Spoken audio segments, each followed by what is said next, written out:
Una vez más, bienvenido a su programa Las Verdades como Son, presentado por Iglesia de Cristo Ven Señor Jesús. Me da mucho gusto poder contar con su teleaudiencia y una vez más está conmigo mi hijita Laura María. Bienvenida, Laurita, al programa. Dios te bendiga. Gracias por aceptar estar aquí. Buenas noches a todos. El día de hoy queremos tocar un tema basado más a los jóvenes. Está empezando el año, muchos se da mucho el cambio que hay entre primaria y básico y diversificado, universidad, y realmente esos cambios a los jóvenes sí influyen en nosotros. ¿Por qué? Porque en mi caso yo siempre fui la más pequeña de mi clase en edad e incluso en tamaño también. Entonces, por lo mismo, a mí me afectaba mucho el hecho de que mis amigas ya eran más grandes, ya por ejemplo en básico ellas ya se maquillaban y yo, obviamente yo no. O sea, yo era 3 años más pequeñas que ellas. Y hoy en día realmente se da un problema entre los jóvenes y es que muchas veces no tenemos el dominio propio. O sea, nos dejamos llevar por los demás, por el qué van a decir, de que se burlan por nosotros, que si queremos hacer el bien, todos empiezan a molestar y que no, que dale, que no sé qué. Y realmente eso muchas veces influye en nosotros. Quería leer un pasaje en la Biblia y es en 2 de Timoteo 1:7. Y dice, porque no nos ha dado Dios espíritu de cobardía, sino de poder, de amor y de dominio propio. Quisiera que habláramos acerca de los jóvenes en cada uno de estos espíritus que Dios nos ha dado a nosotros como jóvenes y cómo poderlo, uno, nosotros ponerlo en práctica para nosotros mismos y dos, poderlo transmitir para los demás, que nosotros seamos el cambio en los demás, no que nosotros nos confundamos entre ellos, sino se vea la diferencia y los demás quieran ser como nosotros, no nosotros hacernos como ellos, porque realmente debería de ser lo contrario, que todos quisiéramos ser como nosotros y que nosotros fuéramos la base ideal del grupo. Entonces, tocar uno de estos espíritus para jóvenes. Bueno, mira, hija, la verdad es de que nosotros vivimos en un mundo donde las masas y las mayorías tienden a ser una fuerza y una presión. De hecho, vivimos en sistemas democráticos donde se ha enseñado que la mayoría tiene la razón. Y tenemos que entender que no es así. Ese es el sistema democrático y que de alguna manera el sistema democrático ha probado ser un gobierno totalmente con errores grandes, con fallas tremendas, de tal manera que el país que ha liderado la democracia está en crisis, incluso está en crisis de liderazgo, crisis de moral, crisis de espiritualidad. Y Estados Unidos se ha convertido en un país exportador de pecado, de libertinaje, en vez de convertirse en un exportador de bendición. Entonces, quiero decirte con toda sinceridad que las mayorías no siempre tienen la razón. Incluso la historia ha marcado que las mayorías siempre se equivocan y que son los remanentes o los pequeños grupos los que conservan verdades. Te voy a poner ejemplos que para ti van a parecer absurdos en este tiempo de tecnología, pero que un tiempo se manejó. En un tiempo se manejó, de hecho Roma manejó mucho esto, de que tuvo mucha influencia la iglesia romana, de que la tierra era plana, ¿verdad? Y de que, bueno, todos los conceptos que se tenían. Hubo un hombre que se atrevió a pensar de una manera diferente, que fue Galileo, y fue sumamente perseguido. Y así por el estilo te voy a poner ejemplos donde siempre las minorías tienen la razón frente a las mayorías. En el caso de la Escritura, es un Noé frente a todo el mundo. Es un Moisés y un Aarón frente a todo el mundo. Es un Jesús frente a toda su nación y mundo. Y son los que tienen la verdad y la razón. Entonces, cuando tú entras a la estructura de entrar a un colegio, una universidad, tienes que tener ese concepto. Las mayorías no tienen la razón y eso lo tiene que tener muy claro el joven. Porque las mayorías aceptan hoy en día de jóvenes que tú puedes hacer lo que quieres con tu cuerpo, al final tú eres el dueño de tu cuerpo. Y entonces con que tú no dañes a un tercero, hagas con tu cuerpo lo que sea, a nadie le debe de importar, porque al final es tu cuerpo. Entonces si te metes drogas, si te metes alcohol, si fornicas, si haces lo que sea, con que no dañes a un tercero, eso no es ningún problema. Porque al final tú eres el dueño de tu cuerpo. Los cristianos jamás pensamos así. Los cristianos que hemos rendido nuestra vida al Señor Jesucristo, no decimos que nosotros somos dueños de nuestro cuerpo, sino que decimos que nuestro cuerpo es el templo del Espíritu Santo donde mora Dios. Y entonces no podemos darle el uso que se nos dé la gana a nuestro cuerpo, sino tenemos que preguntarle al dueño de nuestro cuerpo qué es lícito, qué es ilícito, qué podemos hacer y qué no podemos hacer, a dónde llevarlo y a dónde no llevarlo. Y entonces somos nosotros ahora, y estamos en el compromiso de agradar al dueño de nuestro cuerpo, que es el Señor Jesucristo, específicamente a través del Espíritu Santo. Si entendemos que nuestro cuerpo es el templo del Espíritu Santo, yo he visto muchas deformaciones en la iglesia, pero no he visto extremos todavía. Pero yo no me imagino que una persona, bueno, tal vez el ejemplo no está tan bien dado porque ya se está dando, ¿va? Que conviertan la iglesia en una discoteca, que conviertan la iglesia en un antro de pecado, porque la gente lo hace en otros lugares, aunque ya se empieza a hacer en este tipo de lugares, donde ya los cultos parecen discotecas, donde ya hay bailes sensuales dentro del altar, pero quizá no es el tema. Pero lo que quiero decirte es que la mayoría de gente sensata al templo le da otro tipo de uso. Entonces yo quisiera decirte con esto que debes entender como joven, y todos los jóvenes deben de entender, que el principio, el concepto mundano de que yo soy dueño de mi cuerpo, en un cristiano no se puede dar. Hay un dueño de ese cuerpo que es el Espíritu Santo. Entonces hay que solicitarle al Espíritu qué podemos hacer y qué no hacer. ¿Cómo poder entonces prevalecer frente a la gran corriente masiva que te arrastra? La única forma, Laurita, es la unción. Hay una palabra en la Biblia que tienes que experimentar, no conocer, experimentar, que se llama unción. La unción es un poder que te da Dios, es el poder del dominio propio, donde tú te conviertes en el dueño realmente de tus decisiones y no eres afectado por las decisiones de otro. Te voy a poner ejemplos, mira. Yo tuve un grupo, tengo un grupo de amigos con los que a veces salgo, que no son cristianos. Lo veo en Jesús. Jesús era amigo de publicanos. Jesús era amigo de borrachos. Entonces, a mí me pasa lo mismo. Yo tengo grupos de compañeros que fuimos compañeros en la escuela, que fuimos vecinos, y a veces nos reunimos. Pero aquí hay una situación. Hace muchos años, me acuerdo que una vez nos reunimos con algunos amigos y pues empezaron a platicar de lo que hicieron el fin de semana. Y obviamente, como no son cristianos, hicieron algunas cosas y lo platicaban y lo empezaron a platicar, cuando de repente me tocó el turno a mí de contar lo que yo había hecho. Y yo para esa semana, larga semana de vacaciones, la Semana Santa llamada, había ido a un retiro porque acostumbrábamos a ir a un retiro en Guatemala que organizaba la Misión Cristiana Elim.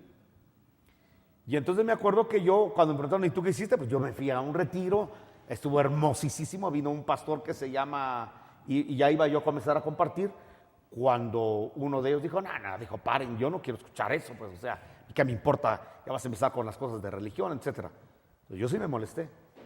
Me molesté porque dentro del grupo de amistad yo pude escuchar lo que ellos hicieron y a veces escuché cosas que a mí la verdad que ni me importaban, algunas me daban risa, otras no, porque son cosas al final, cosas que incluso son pecaminosas. Entonces, ¿por qué yo tengo que escuchar a compañeros que hablen de las cosas que ellos hacen mundanas y ellos no pueden escuchar y dicen ser mis amigos y dicen ser mis compañeros no pueden escuchar lo que a mí me edificó, lo que a mí me divirtió, lo que a mí me hizo sentir bien. ¿Por qué no lo pueden escuchar? Y yo se lo dije. Oye, le digo, yo escuché lo que tú hiciste y lo escuché de alguna manera complaciendo, de alguna manera respetuosa. ¿Por qué tú no lo puedes hacer? Entonces tú no eres mi amigo. Y si no eres mi amigo, puedes levantarte y retirarte de este grupo. Entonces ya llega a nosotros y dicen, no lo tomes así, mira, cálmate. Y ya con libertad ya yo pude compartir. Y de ahí en adelante, todo el mundo conoció que si van a estar conmigo y si vamos a estar juntos y que vamos a compartir algo, también yo tengo todo el derecho de compartir lo que a mí me edifica y lo que a mí me bendice, que es estar en la iglesia y contarles lo que me edificó de la predicación y lo que sentí en el Espíritu Santo, y tienen que escucharlo como yo oigo lo que sintieron cuando estaban borrachos, lo que sintieron cuando estaban en alguna situación, y yo lo escucho, ellos también. Yo tengo el derecho de que escuchen lo que yo siento. Entonces, cuando uno tiene relaciones así y uno se identifica como cristiano, yo creo que uno puede estar en cualquier círculo, Laurita, y no tener ningún problema ni presión. De hecho, te voy a decir una cosa, en la gente que de repente no es cristiana y tú compartes con ellos, a mí me pasa que de repente alguien dice una mala palabra y rápido se lleva la mano a la boca. Ay, perdón, me dicen perdón. Y entonces yo le digo, bueno, sí, no lo vuelvas a hacer, pero no es conmigo, es con Dios. Pero ahí te das cuenta el respeto que le tienen a la gente que ha mostrado una radicalidad en su fe. Y eso en los círculos cristianos pasa. A veces íbamos a excursiones con amigos y habían cosas que yo sentía en el espíritu lícitas para poder participar, estar con ellos, y cosas en las cuales no. Y hay que tener el poder, el espíritu de poder, de dominio propio, para decir lo que no me edifica, lo que no me conviene, lo que me puede traer una atadura, decir no con radicalidad. Y creo que esa es la forma de poder como joven compartir con otros, relacionarse con otros, y siempre identificándote no como un agente secreto del Evangelio, sino como un agente público del Evangelio. Yo creo que ahí radica eso. Sí. Realmente de moda ahorita entre los jóvenes está el tema de los tatuajes, todo lo que sea aretes y ponerse todo eso. ¿En la Biblia hay algo de esto? De perforarse, marcarse el cuerpo, aunque no sea para muchos, o sea, por ejemplo, puede hacerse un Mickey Mouse, o sea, es algo inocente, ¿me entiendes? O sea, no es algo que se vaya a ver también ofensivo a la vista de otra persona, o sea, no. ¿Pero hay algo en la Biblia sobre esto? Bueno, mira, la verdad, hay muy poca base bíblica para poder prohibirlo. En el libro de la ley hay un pasaje por ahí donde dice que no nos horademos el cuerpo, lo mortifiquemos. Por ahí algún estudioso de la Escritura dice que es regularmente cuando se hacían esas tipos de perforaciones y esas mutilaciones de cuerpo, eran dedicadas a ciertas deidades y a ciertos dioses, a ciertos demonios. La verdad, hija, en el Nuevo Testamento no hay ninguna prohibición de esto, tampoco ningún aval. Yo no estoy diciendo, hermano, vayan a hacerlo, pero costaría mucho encontrar una prohibición bíblica. Entonces, nosotros hemos enseñado que cuando no hay una prohibición bíblica, nosotros le consultemos al dueño de nuestro cuerpo, que es el Espíritu Santo, si eso es lícito o no. Aquí no es preguntarle al pastor, porque el pastor no es el dueño del cuerpo, es preguntarle al Espíritu Santo. Y desde luego los hijos que están bajo cobertura de sus padres, consultarle a los padres cuál es su punto de vista y su opinión. Pero yo no me atrevería a dar una base en contra ni a favor, por la sencilla razón de que Dios también tiene dentro de sus prácticas sellar, o sea, tatuar. De hecho, tú puedes ver en la Escritura que hay en Zacarías está esto, que se le ordenó a un ángel llegar a tatuarles en la frente una tau, una T. En el Nuevo Testamento ves que a los vencedores van a poner el sello, o sea, un tatuaje donde estará el nombre de Dios en las frentes de los vencedores. ¿Cómo se llama? En Cantar de los Cantares, la mujer enamorada dice, ponme como un sello tu nombre en mi corazón.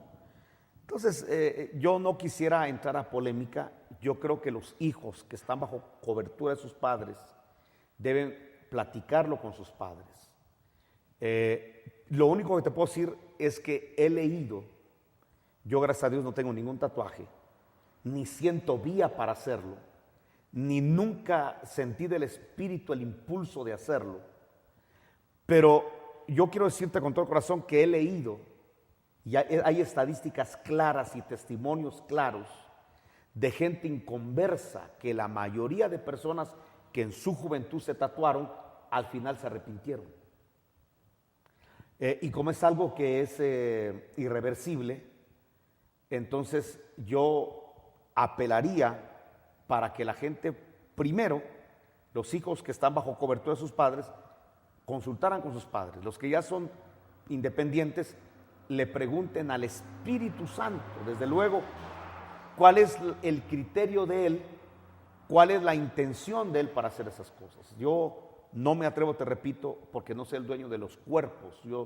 Mi función es pastoral, los pastores velamos por las almas. Y yo te digo con todo el corazón, yo apelaría a que los jóvenes consultaran primero a sus pastores, a sus ministros y sobre todo a los padres, cuál es su criterio acerca de eso.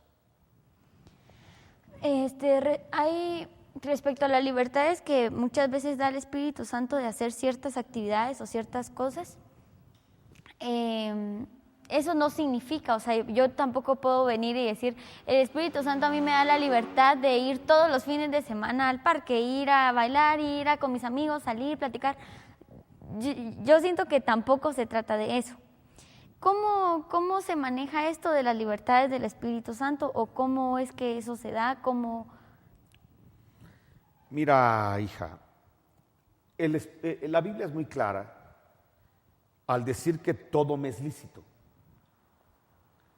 Pero número uno, no todo me conviene. Número dos, no todo me edifica. Y número tres, no me dejaré amarrar o atar por ninguna de ellas. Es lo que el apóstol Pablo menciona en las 3 veces que menciona que todas las cosas son lícitas. Entonces, en el tipo de diversiones que deben tener los jóvenes, yo manejo varios criterios, porque todos los casos son diferentes. En el caso, por ejemplo, de un joven que quisiera ir a un lugar, la pregunta sería, ¿y por qué? ¿Para qué? ¿Cuál es el propósito, el objetivo? Porque de alguna manera todo tiene que tener un objetivo y un propósito. Todos los casos son muy diferentes, no podemos hacer una doctrina, por eso en la Biblia no hay una doctrina acerca de esto, porque cada caso es diferente, porque cada intención es diferente. Entonces, cuando un joven, como me dices tú, tiene ganas de ir aquí en Quetzaltenango al parque donde hay mucha juventud, etcétera, etcétera, compartir con amigos, incluso, como dices tú, oír música en vivo, etcétera, etcétera. Yo lo que creo, hija, es lo mismo que te repito. La pregunta que tiene que hacerse un joven es, primero, si hay autorización de los padres. 2, si un padre va a dar permiso, yo siempre he sido de la opinión que es mejor acompañar al hijo en sus experiencias hasta donde se pueda. Entonces, si algún padre de familia va a autorizar que un hijo tenga una salida, por ejemplo, me dices tú al parque, en el parque hay algunos restaurantes. Yo soy de la opinión que el papá le diga a su hijo, yo soy de esa opinión. Ve con tus amigos y yo con tu mamá voy a estar en tal lugar para que haya una supervisión. Y cuando te llamemos, inmediatamente te vienes y nos vamos. Y preséntame a tus amigos. Yo soy de esa opinión. Cuando el Espíritu da una libertad a un joven de estar en cierto lugar, te repito, soy más de la opinión de que el padre tiene que acompañar para supervisar, para asesorar y no quedarse en casa. Yo soy de esa opinión. Soy de la opinión que no es de que me van a ir a dejar a la casa, sino que mejor voy yo por ti. Yo pienso que es mejor acompañar que prohibir. Desde luego, cada caso es diferente. No todos los casos son iguales. Pongo ejemplos, ¿va? ¿Me conviene? ¿Me edifica? ¿Me puede amarrar? ¿Me puedo volver esclavo de esto? Cuando ya te vuelves esclavo de la vida, es decir, si no hay, por decirte algo, si no hay música, si no hay este tipo de actividades, entonces yo estoy triste, deprimido, ya eres un esclavo de algo. Entonces deja que el Espíritu te liberte, porque donde está el Espíritu de Dios hay libertad. O sea, tú no puedes ser esclavo de algo. Porque cuando ya te haces esclavo y dependiente, y es que como hoy no salí a tal lugar, estoy triste, deprimido, ya eres esclavo de una actividad, eres esclavo de un lugar, de una amistad. Entonces ahí dejaste de ser libre y con todo respeto diría, ya contristaste al Espíritu Santo por lo que estás practicando. Es muy difícil la pregunta que me das porque tendríamos que tener casos específicos, porque quizá yo diciendo algo general, algún hijo puede tomarlo como ocasión para pecar y decir, es que el pastor de la televisión dijo esto. Por eso te digo, revisemos, te edifica, te conviene, te ata. Cuando ya algo no te edifica, cuando algo ya no te conviene, cuando algo ya se vuelve una atadura, es hora de abandonar y dejar eso. Es lo que te puedo contestar de una manera general. Eso es respecto a eso. Ahora, yo veo mucho que ahora en sí ya no hay un deseo en el joven de querer activar, o sea, ¿qué vas a estudiar? Un ejemplo, ¿qué vas a estudiar? No sé. Y está a 15 días de iniciar la universidad, la escuela. Y ya pensaste, no. O sea, ¿qué pasa? O como papás, para que haya una mejor relación entre familia, porque realmente el joven no puede estar solo. ¿Sabes qué pasa, mija? Lo que pasa es de que lamentablemente los papás le han dejado a la escuela, al colegio, al sistema educativo y a las iglesias la orientación de los hijos. Lamentablemente un papá dice, bueno, que le enseñen la Biblia a mi hijo en la iglesia, o lo meto en un colegio cristiano para que en los cursos de Biblia sepa de la vida, y yo me lavo las manos con pagar el colegio, con llevarlo a la iglesia, a su grupo de jóvenes, ya cumplí. Y eso no es así. Los papás deberíamos de sentarnos con sus hijos para su orientación vocacional espiritual y orientación vocacional terrenal. Te voy a decir, Jesús a los 12 años, él ya sabía para qué había venido a la tierra. Por eso se fue a meter al templo. Y lo dieron por perdido José y María y lo encontraron en el templo. Lo más absurdo de José y María es que lo buscaron en todos lados menos en el templo. Hasta de último se les ocurrió que Jesús iba a estar en el templo. Y María todavía regañó a Jesús y le dijo, ¿por qué nos hiciste esto? Y Jesús le contestó, ¿acaso no sabéis que en los negocios de mi Padre yo tengo que estar? Yo no puedo estar perdiendo el tiempo porque yo tengo una vocación, vine para algo en la tierra. Entonces, nuestros niños, nuestros jóvenes, a los 12 años ya tendrían que saber cómo Jesús, a qué vinieron a la tierra. Para eso el papá ya debió de haberles hablado cuáles son las oportunidades ministeriales en la tierra, cuáles son las orientaciones vocacionales que hay a nivel terrenal, y que el niño ya sepa para qué vino a la tierra. Y tratar de apoyarlo en sus vocaciones. Un joven que ya tiene 16, 17, 18 años, está saliendo de bachiller, de maestro, de lo que sea, y no sabe qué va a seguir en la U, es un joven que todos los días los vivió sin saber para qué está en la tierra. Entonces lo más seguro es que ese joven anda metido en la televisión, anda metido en el internet, anda metido en el Netflix, anda metido en el YouTube, en cualquier cosa, y no está preparándose para la vocación a la que vino a la tierra. Entonces, si alguien ya a los 12 años dice, bueno, yo vine para ser doctor, ya aprende ya se le dan libros de medicina, ya estudia mejor anatomía, estudia mejor, o sea, se le va orientando, encaminando a su vocación. El que vino para ser un diácono, se le empieza a ayudar a que venga a barrer la iglesia, se le va dando una orientación vocacional. Y los padres deberíamos de trabajar en eso.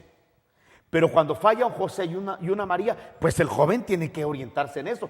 Te repito, Jesús, aunque José y María estaban disipados de su vocación, Jesús, él se conectó en su vocación. Entonces, esos jóvenes que lamentablemente no saben ni para qué vinieron a la tierra, por eso están distraídos, por eso fornican, por eso tienen noviazgos a muy temprana edad, porque no saben para qué vinieron a la tierra. Porque un joven que sabe, yo vengo para ser un ingeniero, y yo voy a construir puentes, y yo voy a construir las carreteras, y yo voy a hacer esto, entonces se empieza a preparar, a formar, a concentrar a lo que vino a la tierra, y no busca distractores. Es la gente más certera en la tierra. Tú puedes ver que todos los inventores, desde muy jóvenes, están metidos en su vocación y logran despuntar. Entonces, para mí es muy importante que los jóvenes entiendan y que sepan a qué vinieron a la tierra y busquen más información sobre su vocación y quiten más distractores que los quieran distraer de esa vocación a la cual vinieron a la tierra. Realmente... Perdón, yo nunca he leído el libro que se volvió muy famoso en algún tiempo, que se llamaba Una vida con propósito.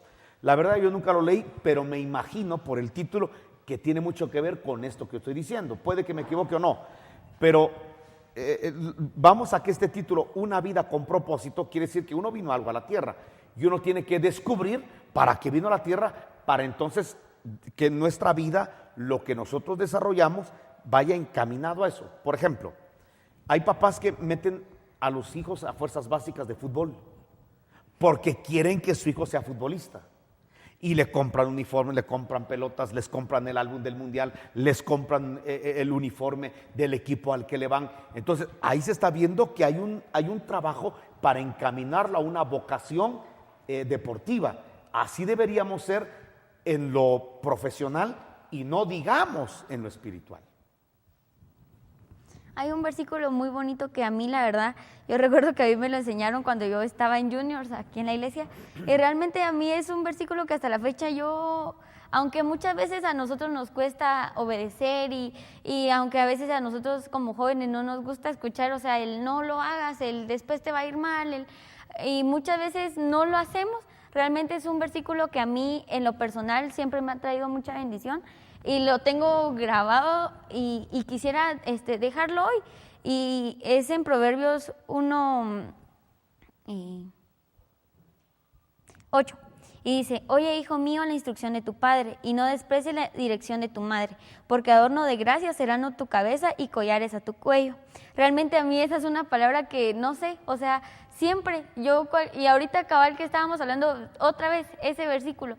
Y ojalá ese fuera el fundamento de nosotros los jóvenes, el poder de verdad guardar estas palabras, porque al final de cierto trayecto de tiempo uno se da cuenta de que realmente la palabra, o sea, es certera y eso es cierto, o sea...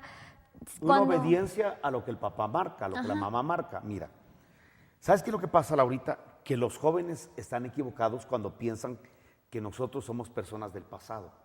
Es que papá ya es del pasado, su música del pasado. Y no, escuchen todos. Somos los que venimos del futuro. ¿Qué pasaría si viniera una persona y te dijera, Laurita, yo ya estuve en el 2050?